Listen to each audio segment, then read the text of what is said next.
Hello everybody and welcome back. This is Dr. Brian Mowll, the diabetes coach, certified diabetes educator, and IFM certified functional medicine practitioner. I'm back today with another video blog.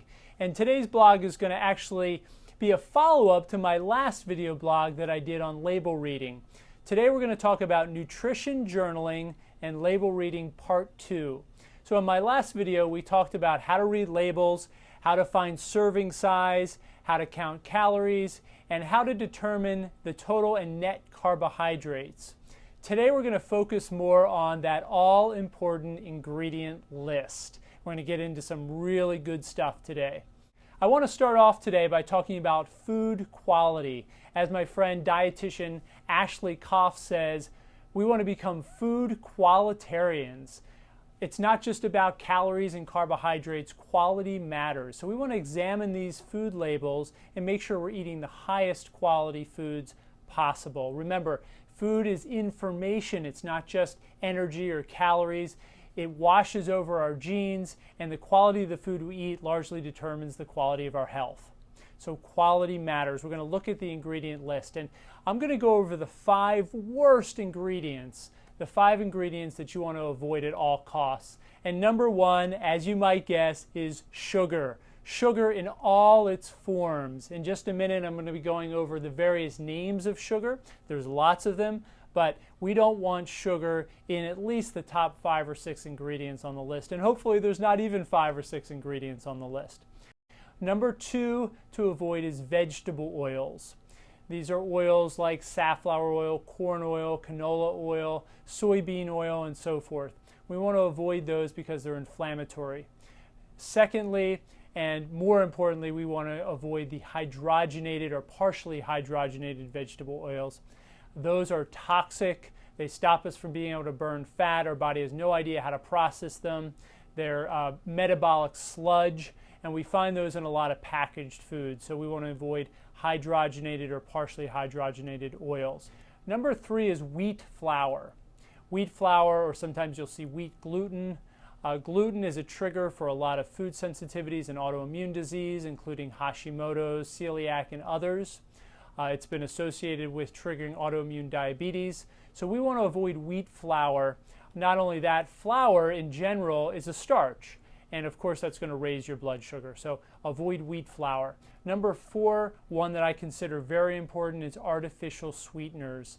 That's NutraSweet or aspartame, sucralose or Splenda, acesulfame, potassium, and saccharin. There's a wide variety of artificial sweeteners, and again, these are toxic to the body. They've been shown to trigger insulin resistance, to irritate or even wipe out some of the healthy gut bacteria. They disturb the gut balance, which can lead to blood sugar imbalance. They can trigger hunger mechanisms in the brain, which can cause us to eat more.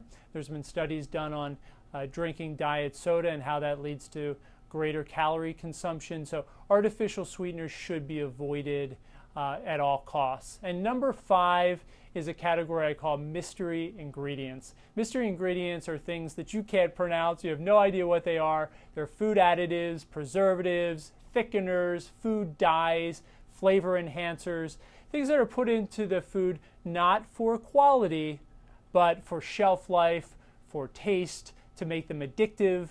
And those types of additives are toxic to the body and should be, again, avoided at all costs. So those are the top 5 things. So now I want to talk about these sneaky sugar synonyms.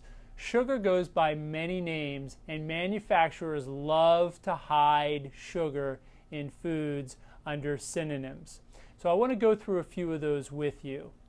Some of the most common synonyms for sugar we're going to see are dextrose, of course, high fructose corn syrup or corn syrup, maltodextrin, sometimes we'll see cane sugar listed, fructose, or sometimes we'll see syrups like malt syrup and maple syrup, sorghum syrup, barley syrup, and others, carob syrup even. We'll see crystalline fructose listed. We'll see evaporated cane juice.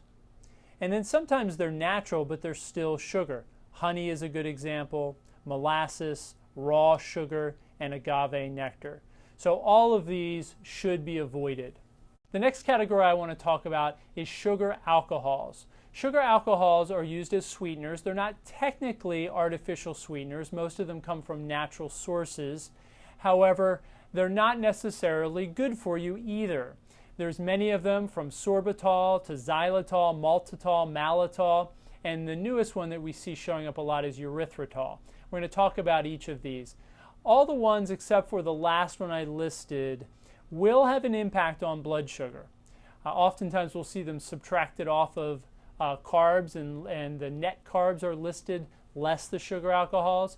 I don't buy into that. I think you need to count the sugar alcohols almost as sugar. Typically they count as about half, but I've seen sugar alcohols raise people's blood sugar just as much as regular sugar does. So if you see sorbitol, xylitol, maltitol, malitol on a label, I would not recommend eating that food because it typically will raise your blood sugar.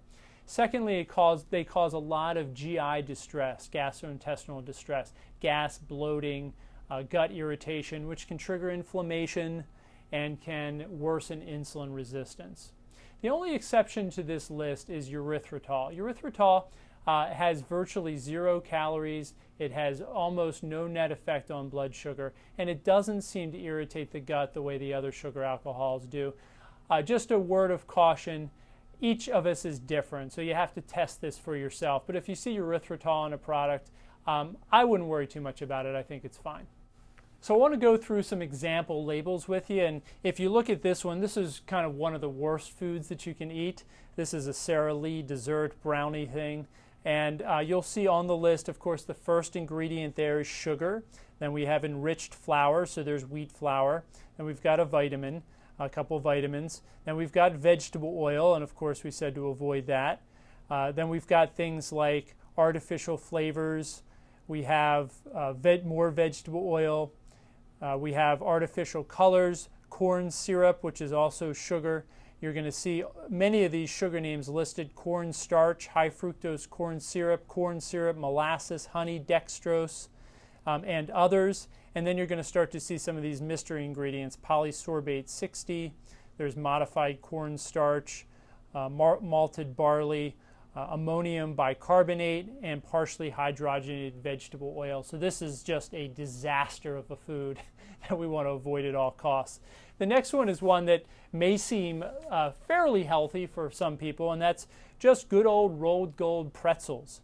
And you're going to see in the pretzels, of course, the first ingredient is wheat flour.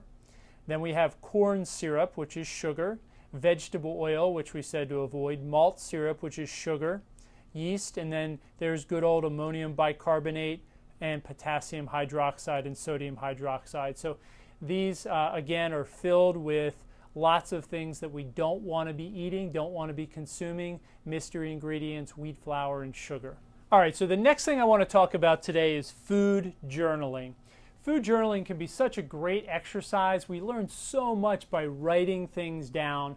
And very simply, food journaling is just writing down everything that you eat. We recommend a period from 3 days to up to 14 days. You write everything down, and boy, just putting it down on paper is such a great learning tool. The more data you can collect, the better.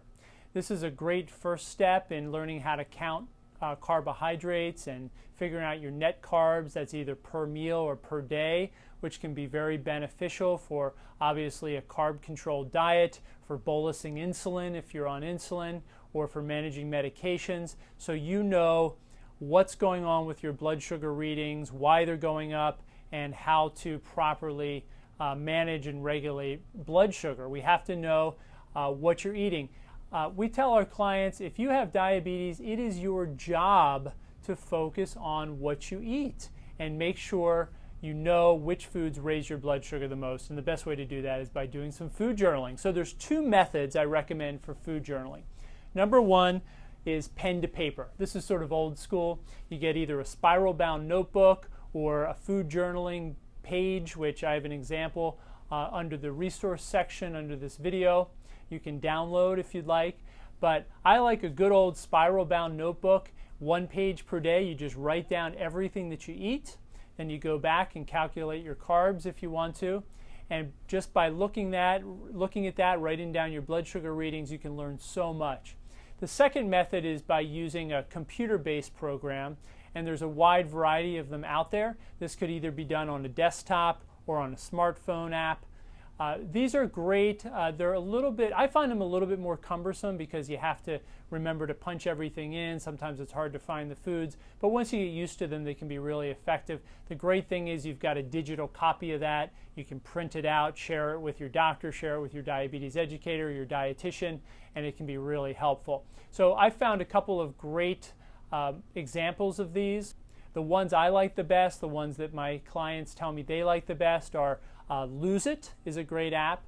There's MyFitnessPal, which is a great one. There's FitDay, F-I-T-D-A-Y, Calorie King, Calorie Count. There's My Food Diary, and the MyPlate application from Livestrong is very good also. So there's 7 examples of some smartphone apps and computer-based food journaling applications. I hope this information helps. I hope you'll look at labels in a little bit of a different way. Remember to be a food qualitarian and focus on quality, not just quantity. This is Dr. Brian Mowll, the diabetes coach, with another video blog. Have a great day, and I'll see you next time.